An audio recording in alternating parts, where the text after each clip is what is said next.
বুঝছেন দেয়ার জন্য গানটা রাখি গানের মধ্যে দেখেন সাধারণ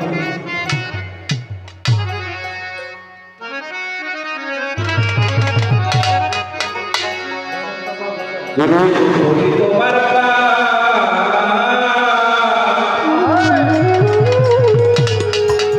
ওরে আমি অন্ত ভেবে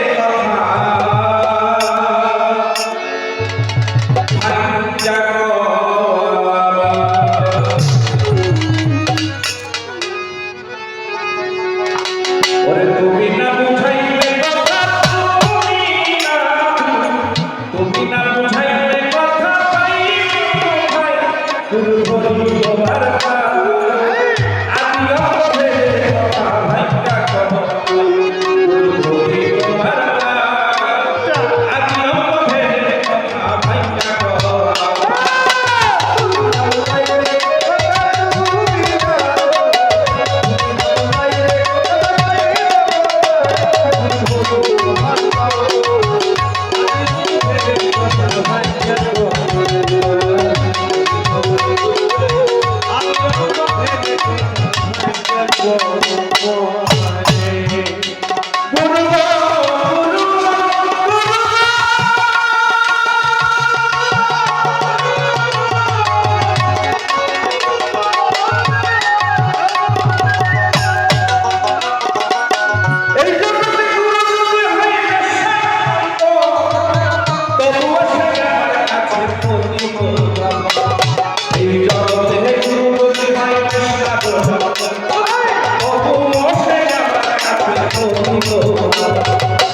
হাদিসের বয়ানে শুনলাম না হলে ভাইয়া ওরে নবীর বংশের কাছে তারা হইতে হয় ওরে হাদিসের বয়ানে শুনলাম না হলে ভাইয়া নবীর বংশের সাথে সাথে মিলাইতে হয় ওরে তোমার কোন বংশেতে জন্ম তোমার বংশেতে জন্ম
যদি বলো চেষ্টা করো পীরের দরবারে আমি কোরআন পড়ে দেখলাম সোনার ক্লাসের ভিতর হীরা কালা সাজি কালা মালে কুলো সাই জন্ম বিক্রয়া হার তোমরা করি সোনাই হীরা কালা সাজি কালা মালে কুলো সাই ওরে জন্ম বিক্রয়া হার তোমরা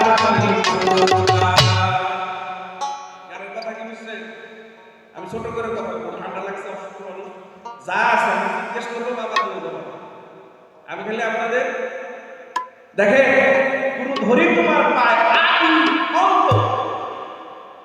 আদি মানে আওয়ালে যা ছিল, যাহা অন্ত মানে যাহা আছে সমগ্র কিছু।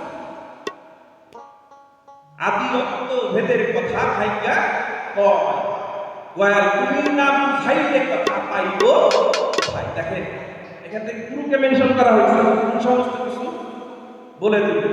কারণ আল্লাহ যাহা জানে তাহা নবী জানে, নবী যাহা জানে তাহা কারণ তিনি তো হাসিল করে নেয়, অর্জন করে নেয়। এই জগতে যদি হয় তবুও সে আমার কাছে পতিত পাবে। একজন প্রকৃত ভক্তের কাছে কখনো গুরু খারাপ হয় না, আর যদি খারাপ হয় তবুও গুরু গুরু।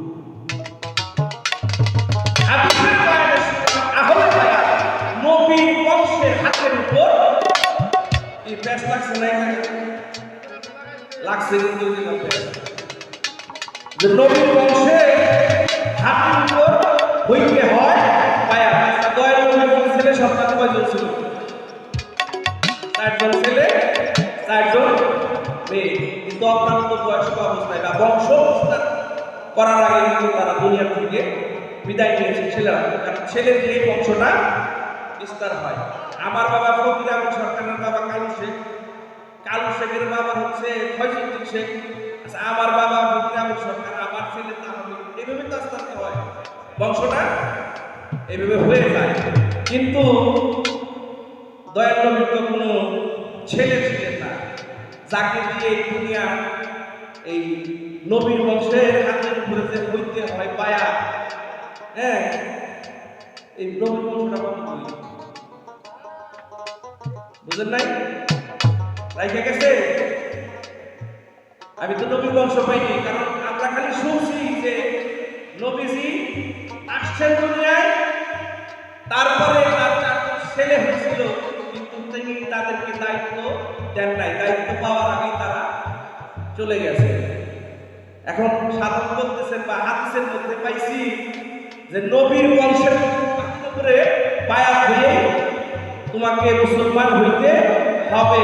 আর যে ব্যক্তি বায়াত হইল না তার হচ্ছে জাহিলিয়াত। বুঝেন নাই? আল্লাহ বলছেন তোমরা মুসলমান না হইয়া কবরে আসলো না। মুসলমান হইতে হয় কিভাবে? এখন আল্লাহ আল্লাহ মানুষের কাছে যায় কালেমায় গ্রহণ করে তারপরে মুসলমান হইতে হয়। কিন্তু এই মুসলমান হইতে গেলে তো নবীর বংশ লাগবে। আমি তো জানি আপনি শেখ বংশের মানুষ, আমার বাবা হচ্ছে শেখ বংশের মানুষ। তাকে আগে নাকি ছিল কাজী, তার আগে নাকি তারা সৈয়দ ছিল। বাবার নাম হচ্ছে ফকির আহমদ সরকার, শেখও নাই, সৈয়দও নাই, কাজী মানে বংশগতি যাদের গেছে, আমার নামের আগে ফকির আহমদ সরকার। এত নাগা ঘোরা কিছু পাই না। নবীর বংশ হইলে গেলে আমার বাবা, হ্যাঁ, কারণ হাদিসে পাই নবীর বংশ সারা পায়া হওয়া যাবে না। এখন আমি দেখি যে কালু শেখের ছেলে তিনি পীর হয়ে বসে আছে, ওই যে মিলন ফকির, আমার শফিক ফকির ভাই, তিনিও পীর হয়ে বসে আছে। এই যে নবীর বংশটা পাবো কোথায় ভাই? নবীর বংশ পাওয়ার সিস্টেমটা কি?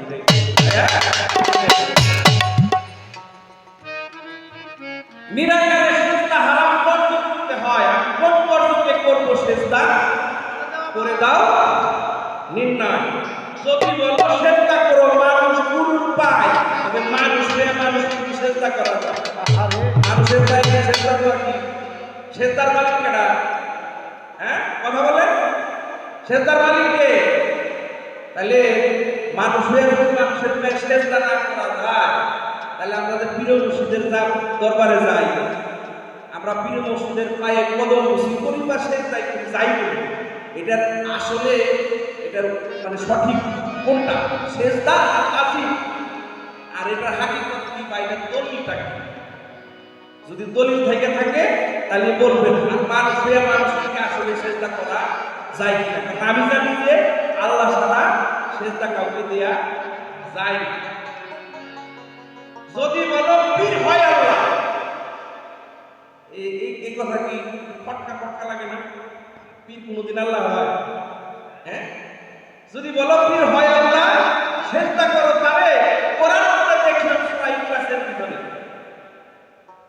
আল্লাহ বলছেন কি আমি জন্ম দেই না, আমি জন্ম দেই না, আমি খাইও না, আমি ঘুমাইও না। করে কুল হু আল্লাহু আহাদ আল্লাহুস সামাদ লাম ইয়ালিদ ওয়া লাম ইউলাদ ওয়া লাম ইয়াকুল লাহু কুফুয়ান আহাদ।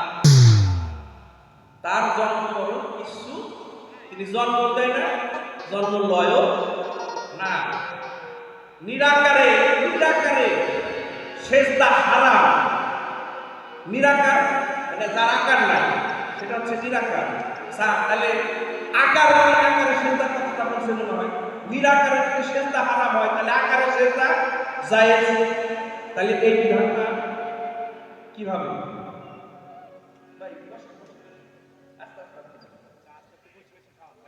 তাহলে আকারে যে সেজদা জায়েজ, এটা কিভাবে জায়েজ?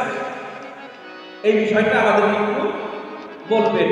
এই হচ্ছে আমার পয়েন্ট। আমার এখানে থেকে আমার তিনটা প্রশ্ন। আপনারা কি প্রশ্ন দুটো বুঝতে পারছেন? হ্যাঁ, বুঝতে পারছেন তো? প্রশ্নের জবাব দিতে একটু সুন্দর মতো দিবেন। এই হবে, এই প্রশ্নের জবাব কিন্তু মন দিলে হবে না। আমার মন থেকে একটা প্রশ্ন করুন। সেটা হচ্ছে আমরা বাজারে যাই না, কি আল্লাহর বাবা বাজারে যাই না? আচ্ছা, বাজারে কি গোলাপ দেওয়া হয় কিনা? হ্যাঁ, আগরবাতি মোমবাতি জ্বালানো হয় কিনা? হ্যাঁ, আপনারা কেউ শিখাই দিছে তুমি বাজারে যা আগরবাতি মোমবাতি জ্বালাও, বা তুমি গোলাপ দাও বাজারে?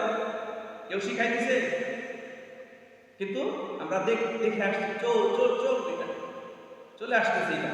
আচ্ছা, যে বাজারে গোলাপ দেয়, আগরবাতি মোমবাতি জ্বালায়, এটার বিধানটা কি?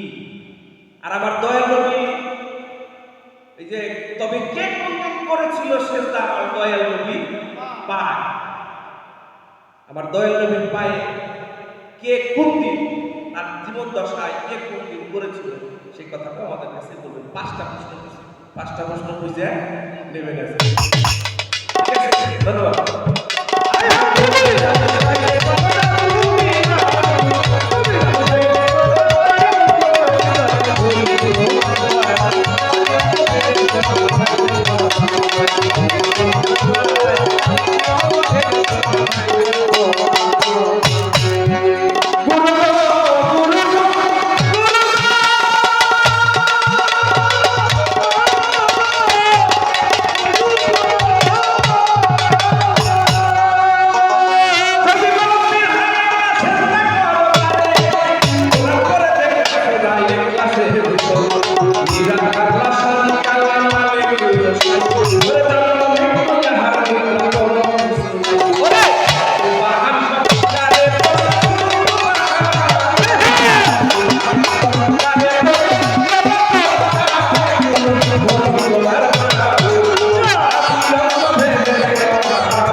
রাখলাম। আমি আমার পালার পক্ষ থেকে অনেকগুলো প্রশ্ন করছি। এইগুলো প্রশ্নের জবাব দিতে গেলে বাবাদের প্রায় 1 ঘন্টার উপরে সময় লেগে যাবে। আপনারা যদি বিরক্ত হন তাহলে প্রশ্ন থেকে কমাই করবেন।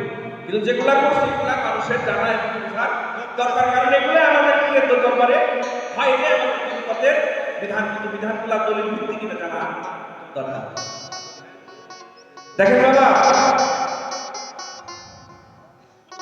একজন গুরু কিন্তু হাজার মনিদানের মধ্যে ভক্ত বা খলিফা কিন্তু সবাই হয় না। একটা প্রবাদ আছে, গ্রাম বাংলায় আমাদের দেশে বলে, আমাদের দেশে কেমনে বলে জানি না, যে গুরু মিলে ঘরে ঘরে, শিষ্য মিলে কপালে জোর বা ফেরে। ভালো সৎগুরু পাওয়া মুশকিল, নেককার সৎ পাওয়া মুশকিল। আমি একটা কথা বলেছি যে ভাত খাও সেই যায়, গুরু ধরো যায় না। গুরু ধরাটাও, এই গুরু নির্বাচন করাটাও একটা ইবাদত। আপনাকে সৎগুরু নির্বাচন করতে হবে, কারণ আল্লাহ পাক বলেছেন আমি হাসরের মাঠে তার নেতা সহ আহ্বান করব। আমি যদি আমার নেতাকে, আমার ভালো নেতাকে যদি আমি উপস্থাপন না করতে পারি, সেদিন আমার নেতাও বিপদে পড়বে, আমি নিজেও বিপদে পড়বো। আল্লাহ বলবেন আমি তোমাকে যে এলেম দিয়েছিলাম সেটা তুমি মানুষের মধ্যে দিচ্ছ কিনা। তখন আমার মূল্যবান আল্লাহ পাককে বলবেন যে আমাকে যে এলেম দিয়েছিলেন সেটা আমি মানুষের মধ্যে বিস্তার করেছি, এই হচ্ছে তার ফসল। এই জন্য গুরু ধরাটাও এটা একটা সাধনার বিষয়। আমি সেই দিকে লক্ষ্য রেখে আমার অবশ্যই স্মরণ করে আমার মিলন চাকরিকে স্মরণ করে আমি একটা গান রাখি, তারপরে দেখা যায় বাবা ওদিকে যায় বড় সাধনার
Hare